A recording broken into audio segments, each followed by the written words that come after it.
बिस्मिल्लाहिर्रहमानिर्रहीम। नाज़रीन अस्सलाम वालेकुम। आप देख रहे हैं CNN उर्दू में सबसे पहले पंजाब हुकूमत का कलअदम TLP के खिलाफ दीगर सूबों में कार्रवाई के लिए वफाक से दरखास्त का फैसला। एहतजाज के नाम पर नफरत और फितला फैलाने वाली फंडिंग रोक दी गई। कालअदम जमात के अहदेदारों को 23 अरब 40 करोड़ रुपए के साथे मुंजमद किए गए हैं। तर्जमान पंजाब हुकूमत और स्मोग ने से सांस की बीमारियां फैलने का खदशा, कौमी इदारा सेहत ने बचाव के लिए एडवाइजरी जारी कर दी। मुल्क भर में हेल्थ अथॉरिटीज और माहिर स्मोग के हवाले से जरूरी इकदाम करें। फिजाई आलूदगी से बच्चों, उम्र रसीदा अफराद और मरीजों को ज्यादा खतरा है, कौमी इदारा सेहत। और पंजाब भारत से जंग के बाद पाकिस्तान का स्टैंडर्ड सबके सामने है, मोदी मुंह छुपा रहा है, बिलावल जरदारी। भारत पाकिस्तान और कश्मीर के भाईचारे को नुकसान पहुंचाता है, चेयरमैन पीपल्स पार्टी का तकरीब से खिताब।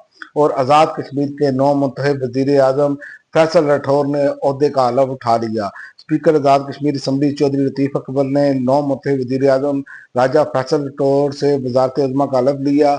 हलफ बर्दारी की तकरीब में governor Gilgit Baltistan Mehdi Shah, governor Khyber Pakhtunkhwa Faisal Karim Kundi, chairman Peoples Party Bilawal Bhutto Zardari और फरियाल तारपुर और अरकान असम्बली समेत आला सिविल क़यादत और अस्करी काम भी शरीक हुए। और तहरीके तहफ़्ज़े आईन पाकिस्तान का 27वीं तरमीम के खिलाफ यौम स्याह मनाने का ऐलान। तहरीके तहफ़्ज़े आईन पाकिस्तान जुम्मा 21 नवंबर को 27वीं आईनी तरमीम के खिलाफ मुल्क भर में यौम स्याह मनाने का ऐलान कर दिया है। Supreme court